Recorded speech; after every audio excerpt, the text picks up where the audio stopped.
कौन सुनेगा मेरी चाक दामनी का अफसाना, यहाँ सब लोग अपने अपने पैरहन की बात करते हैं। माननीय उपसभापति महोदय, माननीय इधर का इशारा किया,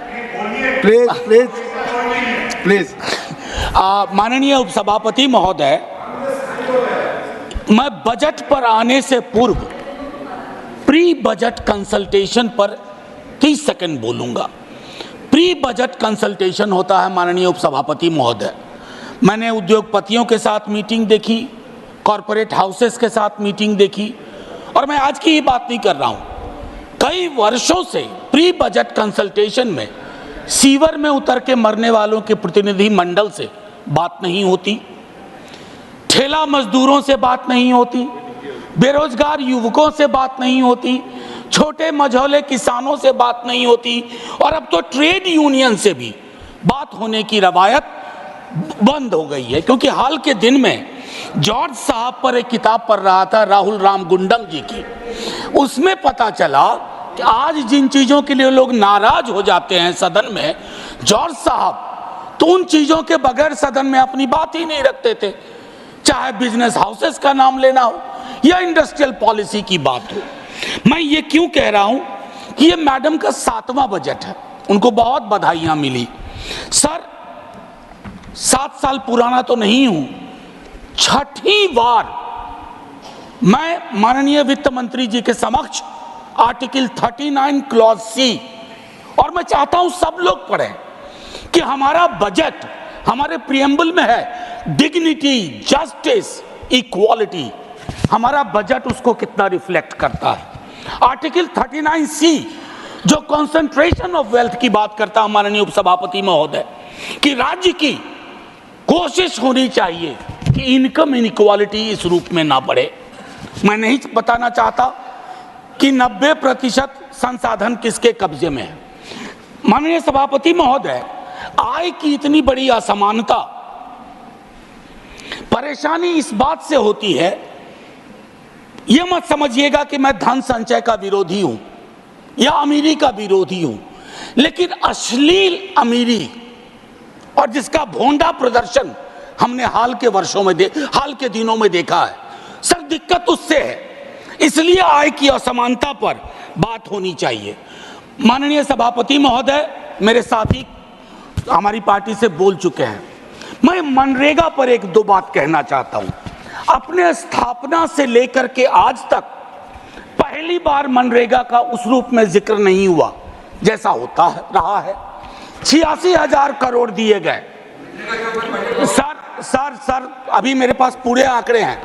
86,000 करोड़ जो कि इंतरिम बजट के बराबर हैं। आपका एक्चुअल एक्सपेंडिचर 1,05,000 करोड़ था, 20,000 का गैप है, और ये मैं इसके आधार पर कह रहा हूं, मैं आंकड़े गर नहीं रहा हूं। मैं दूसरी बात कहना चाहता हूं, इससे क्या होगा?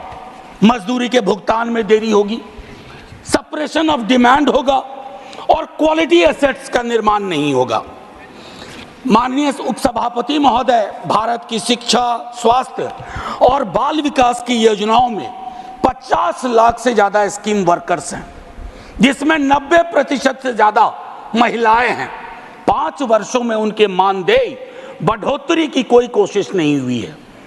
महोदय, कोरोना का पूरा भार किसकी लाश है, कौन बीमार है, इन्होंने उठाया।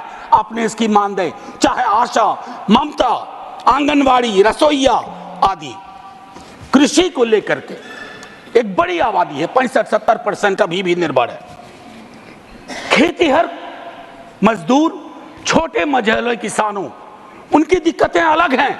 माननीय उपसभापति महोदय, कृषि के आउटपुट का आंकड़ा भी सवालों के घेरे में है, लेकिन सवाल लेंगे नहीं। Legal guarantee to MSP, what stops you? Please, मैं चाहता हूं इन चीजों पर खुल के बात हो। सर, 24 के मैंडेट की एक खास बात है, मैं पहले कह चुका हूं, दोनों पक्षों के लिए एक संदेश है। हमारे लिए संदेश है what you have done is not enough, और उनके लिए संदेश है एक्नॉलेज करो दिक्कत कहां है। एक्नॉलेजमेंट है इस बजट में सर, मैं इनकार नहीं करता हूं, एक्नॉलेजमेंट है। प्राथमिकताओं की बात होती है। कहा गया 4 जातियां हैं सिर्फ, कृषक, युवा, महिला, अन्नदाता, 4। सर ये सोशियोलॉजिकल एंथ्रोपोलॉजिकल इंस्ट्रूमेंट का बेजा इस्तेमाल है।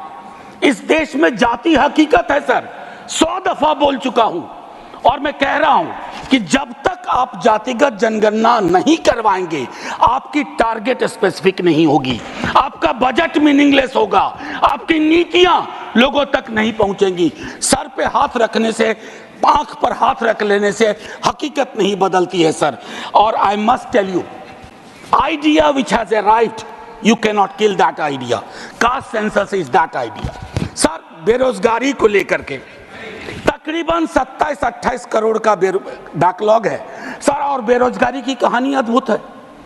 एक बड़ी आबादी है जो डिस्गाइज्ड अनएम्प्लॉयमेंट में है, कुछ अंडर एम्प्लॉयमेंट में है, अंडर एम्प्लॉयमेंट, कुछ उस बस 1-1.5 मिनट और लूंगा, कुछ उस सीमा को पार कर चुके हैं। आप 80 लाख की बात इस बजट में करते हैं। आपको प्रतिवर्ष 5-6 करोड़ रोजगार और नौकरी की व्यवस्था करनी होगी, तभी जाकर के ये जो डेमोक्रेटिक डिविडेंड है जो आप लोग कहते हैं उसको आप एड्रेस कर पाएंगे।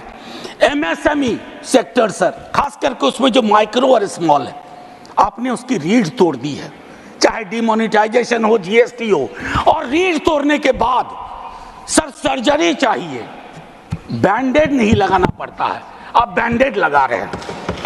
अप्रेंटिसशिप, इंटर्नशिप, एक ही बात कहूंगा सर, खत्म ही कर रहा हूं, 5,000 रुपया आप दे रहे हैं। एक तो कहते हैं विल नज द कॉर्पोरेट हाउस, मैंने नज का हिंदी अनुवाद देखा, कोहनी से धक्का मारना होता है। अब आप कॉर्पोरेट हाउस को कोहनी से धक्का मार के कह रहे हो कि रख लो 5,000, 30 दिन से सर, बस 1 मिनट और 30 दिन से डिवाइड करिए, 166 रुपये 66 पैसे, ये तो न्यूनतम मजदूरी भी नहीं है। और आखिरी सर, जय हिंद बोलने से पहले बिहार को लेकर बड़ी बात हुई सर, हम तो मुफ्त में बदनाम हो रहे हैं। 2015 का प्रधानमंत्री जी का आरा वीर कुंवर सिंह की धरती का भाषण सुनिए, फिर टॉर्च लेकर के या लालटेन लेकर के स्किल यूनिवर्सिटी ढूंढिए, केंद्रीय विश्वविद्यालय भागलपुर में ढूंढिए। हम तो सिर्फ इतना कहना चाहते हैं,